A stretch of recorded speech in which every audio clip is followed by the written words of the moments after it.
یہودیوں کا 5 نکاتی ایجنڈا ہے متفق علیہ، وہ سن لیجئے آپ۔ آرمیگیڈون نمبر 1، گریٹر اسرائیل قائم ہو جانا اس کے نتیجے میں نمبر 2، مسجد اقصی اور قبۃ الصغریٰ کو گرانا نمبر 3، وہاں تھرڈ ٹیمپل،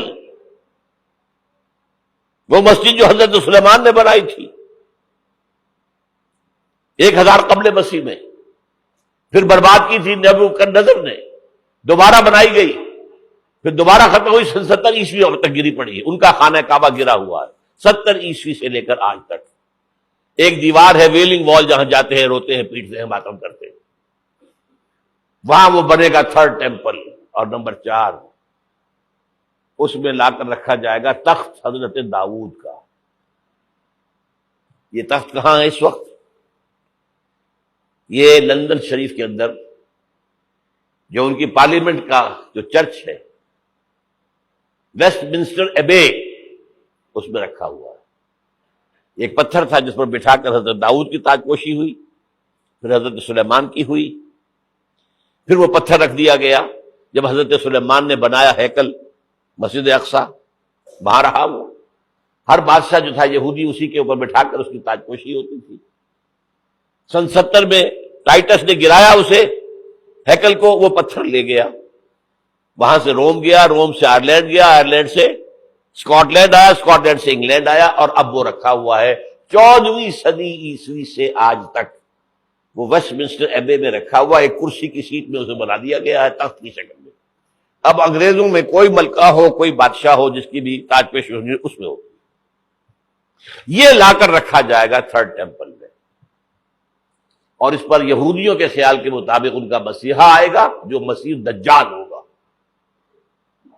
عیسائیوں کے خیال کے مطابق حضرت عیسیٰ آئیں گے، وہ ہمارا بھی خیال ہے حضرت عیسیٰ آئیں گے علیہ السلام۔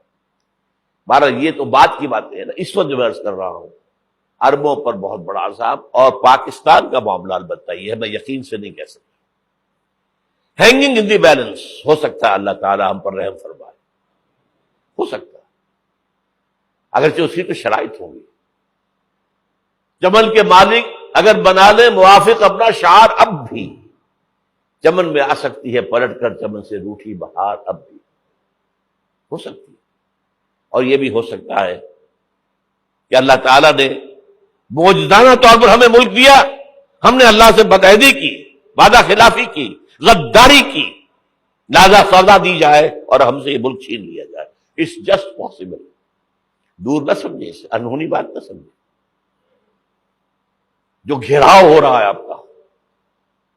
آپ کے مغرب میں نیٹو فورسز اور مشرق میں بھارتی فورسز گدھوں کی طرح بیٹھے ہوئے انتظار کر رہے ہیں پاکستان اور ڈسٹیبلائز ہو جائے، یہاں اور بدامنی ہو جائے، مغرب سے نیٹو فورسز داخل ہو جائیں، مشرق سے بھارتی فورسز آ جائیں، اور ہمارے ایٹمی دانت توڑ کر اور پھر ہمیں بھارت کے سامنے ڈال دیا جائے، نو ڈو ایز یو لائک۔ یہ ان کا نقشہ ہے، ہوگا کیا وہ اللہ جانتا ہے، ہوگا وہ جو اللہ چاہے۔ لیکن اللہ کا چاہنا جو ہے وہ کس پر منحصر ہے؟ یہاں انقلاب برپا کرو، یہاں اسلام لاؤ۔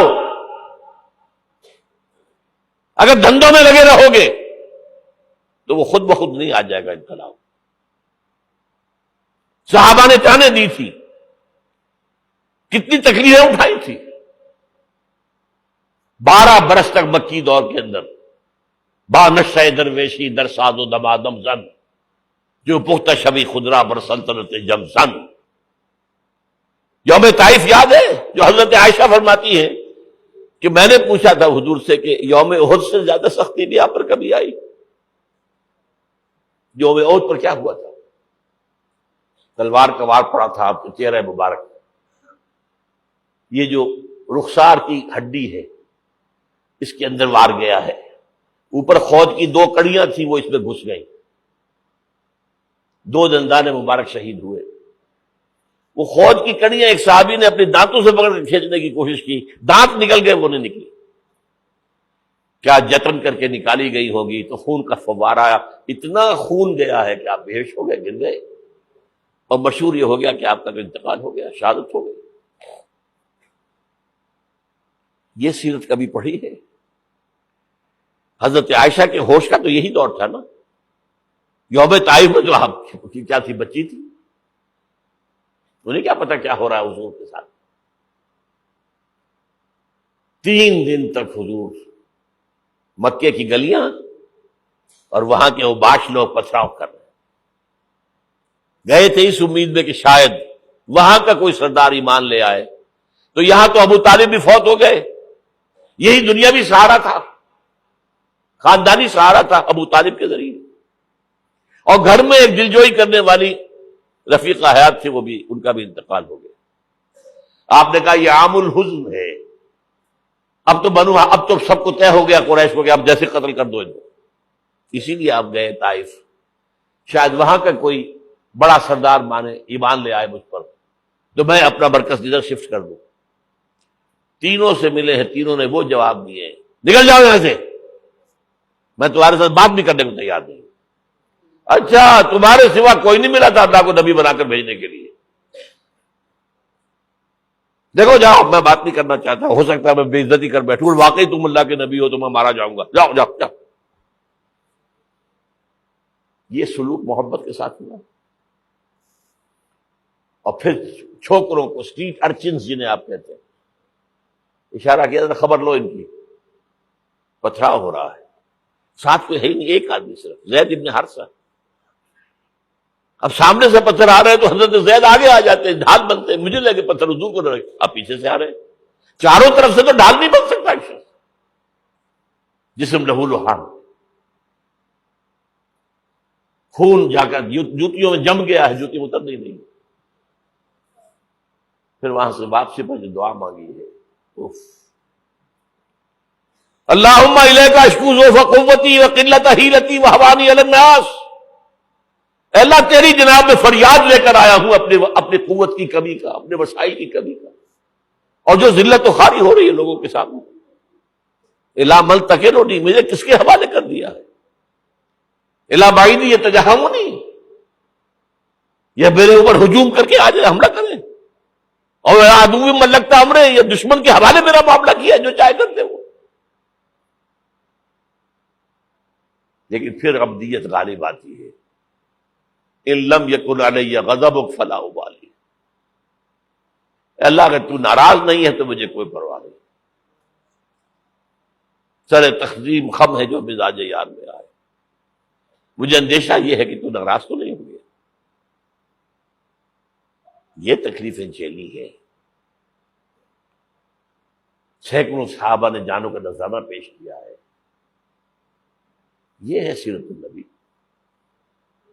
آپ کس چیز کو سیرت النبی سمجھتے ہیں؟ بہرحال اس موضوع پر میری ایک کتاب ہے منہج انقلاب نبوی، کہ انقلاب کیسے آیا تھا۔